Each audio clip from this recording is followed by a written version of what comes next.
दोस्तों नमस्कार, निरपेक्षवाद में आपका स्वागत है। दोस्तों आज हम बात करेंगे वर्ल्ड प्रेस फ्रीडम इंडेक्स की, जो एक वार्षिक रिपोर्ट है। प्रतिवर्ष ये जारी किया जाता है। तो सबसे पहले दोस्तों ये जानने से पहले कि वर्ल्ड प्रेस फ्रीडम इंडेक्स क्या है, उसके पहले हम थोड़ा-सा इस ये जो आप फ़ोटोग्राफ देख रहे हैं उसके बारे में बताना चाहेंगे। जैसे कि देखिए इसमें कुछ मीडिया कर्मी दिखाई दे रहे हैं और ऊपर एक हाथ है, हाथ में रस्सी बंधी हुई है। और जैसे कि दोस्तों आप लोग जानते होंगे एक कठपुतली का खेल होता है, तो मीडिया वर्तमान समय में अगर आप लोग देखेंगे तो एक कठपुतली के जैसा ही काम कर रही है। तो ये व्यंग्यात्मक चित्र है, ठीक है? तो चलिए हम बताते हैं आगे इसके बारे में। वर्ल्ड प्रेस फ्रीडम इंडेक्स क्या है? कौन जारी करता है? क्या बताया गया है भारत के बारे में? और दुनिया की इसमें क्या स्थिति है? ठीक है, पहली हेडिंग दोस्तों है विश्व प्रेस स्वतंत्रता सूचकांक क्या है? ठीक है? देखिए, एक है वैश्विक मीडिया निगरानी संस्था जिसका नाम है रिपोर्टर्स विदाउट बॉर्डर्स। ठीक है, इसके द्वारा ये जारी किया जाता है वर्ल्ड प्रेस फ्रीडम इंडेक्स। और एक क्या है, ये वार्षिक रिपोर्ट है, ये प्रतिवर्ष जो है जारी किया जाता है। ठीक है, विश्व प्रेस स्वतंत्रता सूचकांक 2002 से फ्रांस स्थित एक अंतरराष्ट्रीय गैर सरकारी संगठन रिपोर्टर्स विदाउट बॉर्डर द्वारा संकलित और प्रकाशित देशों की वार्षिक रैंकिंग है। ठीक, यह विशेष रूप से प्रेस की स्वतंत्रता पर ध्यान केंद्रित करता है। ठीक है, प्रेस कितने फ्री हैं इस समय, मीडिया कितनी फ्री है, उस पे इनका मेन फोकस होता है। ठीक है, और जिन देशों का यह आकलन करता है उनके भीतर पत्रकारिता की गुणवत्ता या व्यापक मानवाधिकार उल्लंघन का मूल्यांकन नहीं करता है। नॉर्मली ये जो इंडेक्स जारी करता है, ठीक है। अच्छा, प्रेस स्वतंत्रता प्रश्नावली में 5 प्रमुख श्रेणियां शामिल हैं, जैसे राजनीतिक संदर्भ हो गया, कानूनी ढांचा हो गया, आर्थिक संदर्भ हो गया, सामाजिक सांस्कृतिक संदर्भ हो गया और सुरक्षा हो गया। ठीक है, तो दोस्तों आगे देखते हैं हम लोग। 2024 में भारत का स्कोर सबसे पहले देख लेते हैं। दोस्तों 2023 में हमारा स्कोर था 180 देशों में से 161 था। ठीक है, ये अब सम्मान की बात है या अपमान की बात है, ये आप लोग कमेंट करके बताइए कि 180 देशों की लिस्ट जारी करती है रिपोर्टर्स विदाउट बॉर्डर, और उसमें से 2023 में हमारी स्थिति 161 थी। और वर्तमान में जो 2024 में जारी हुआ है उसमें हमारी स्थिति क्या है, 159। हमारे देश के पत्रकारों की स्थिति ये है।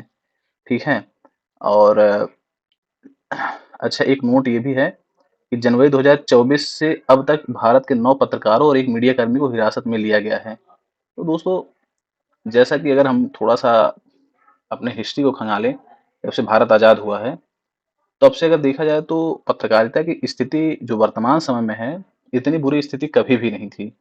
जैसा कि आप जानते हैं कि जो मीडिया है, जो प्रेस है, इसको डेमोक्रेसी का फोर्थ पिलर कहा जाता है। ठीक है, और भारत दुनिया की सबसे बड़ी डेमोक्रेसी है, ये भी सबको पता ही होगा।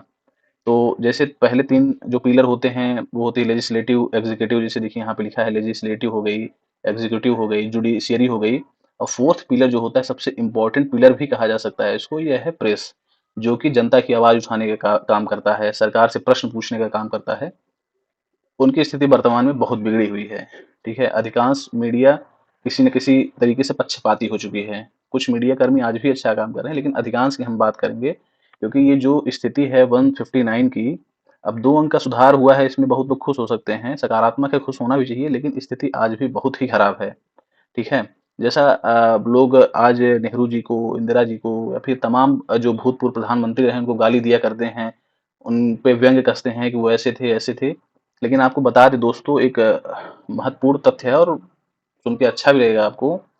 आप समझ लीजिए कि जब नेहरू जी प्रधानमंत्री हुआ करते थे, एक पावरफुल प्रधानमंत्री थे, इसमें कोई दो राय नहीं है, और लोक कल्याणकारी राज्य के बहुत पक्षपाती थे वो।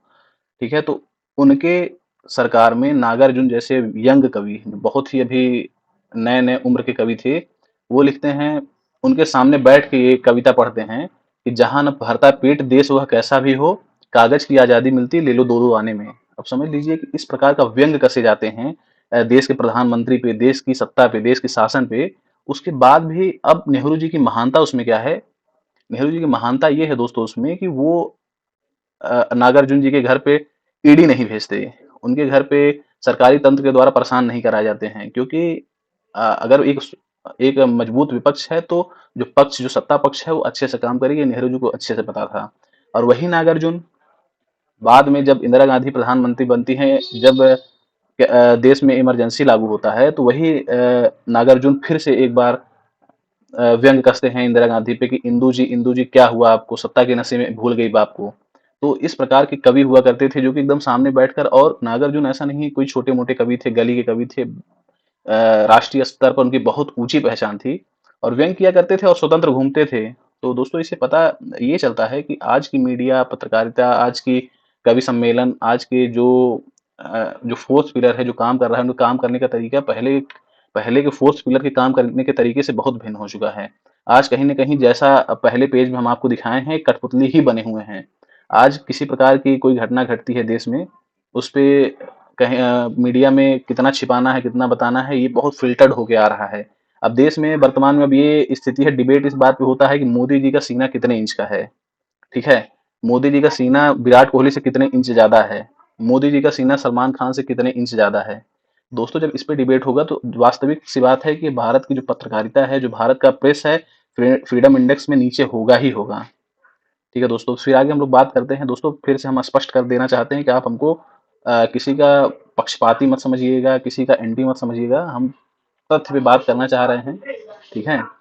बाकी आपको जो भी लगे आप कमेंट कर सकते हैं।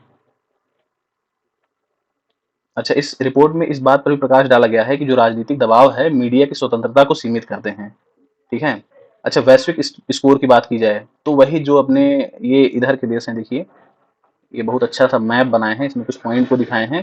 तो अपने नॉर्वे, डेनमार्क और स्वीडन स्वीडन ये तीनों पहले, दूसरे और तीसरे स्थान पर हैं क्रमशः। नॉर्वे पहले पे है, ठीक है?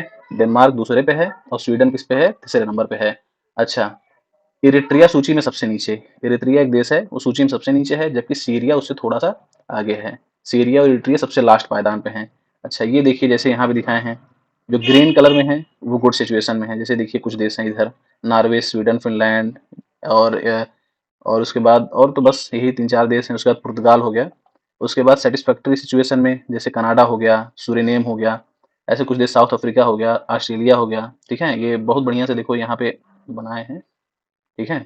और जैसे देखो वेरी सीरियस सिचुएशन में भारत हो गया, चाइना हो गया। भारत जो इंडियन सब कॉन्टिनेंट वाले कंट्रीज हैं, साउथ एशियन कंट्रीज हैं, अधिकतर उनमें से या तो डिफिकल्ट सिचुएशन में है या वेरी सीरियस सिचुएशन में है। रसिया हो गया, ये सब भी वेरी सीरियस सिचुएशन में है। ठीक है दोस्तों, तो ये है, ये बनाए हैं ये लोग। और दोस्तों बस इतना ही है। और जैसा कि आप लोग जानते हैं 161 बहुत ही बुरी स्थिति को बताता है। मान लीजिए अब तो 159 हो गया है, 2023 में वन कितना था, 61 था, 2024 में 159 हो गया है। तो ये भारत की पत्रकारिता को, जो फोर्थ पिलर है डेमोक्रेसी का, भारत के लोग हमेशा इस बात को बहुत प्राउडली कहते हैं कि दुनिया की सबसे बड़ी डेमोक्रेसी इंडिया है, और दुनिया भी कहीं ना कहीं इस बात को एक्सेप्ट करती है। तो दोस्तों डेमोक्रेसी को बचाने के लिए एक मजबूत विपक्ष, जो कि वो भी आज खतरे में है, आप लोग देख ही रहे होंगे। वादे किए जाते हैं कि हम इतने पार होंगे, उतने पार होंगे। उसके साथ साथ ये भी कहा जाता है कि हम विपक्ष खत्म कर देंगे। और विपक्ष खत्म होने का मतलब है कि डेमोक्रेसी कहीं ना कहीं खतरे में जाएगी। वो अलग बात है कि विपक्ष के पास क्या स्थिति है, उनके पास न कोई लीडरशिप है, बहुत सारी चीजें काम कर रही हैं। लेकिन उसके साथ साथ अगर हम केवल प्रेस की बात करें तो प्रेस इस समय अपने कमजोर स्थिति में है, तभी ये रैंकिंग भी यही चीज दर्शा रही है। तो ठीक है दोस्तों, बस इतना ही बताना था। धन्यवाद। अगर आपको वीडियो अच्छी लगी हो तो वीडियो को लाइक करें, चैनल को सब्सक्राइब करें और हमें सपोर्ट करें। सपोर्ट इस प्रकार से करें कि अपने दोस्तों के पास, अपने फैमिली के पास इस वीडियो को भेजें, ठीक है? और कमेंट करें अगर आपको कुछ चीज़ें अच्छी लगी हों, या फिर जो भी लगा हो, जैसा भी आपको लगा हो, आप ज़रूर कमेंट करें। धन्यवाद दोस्तों।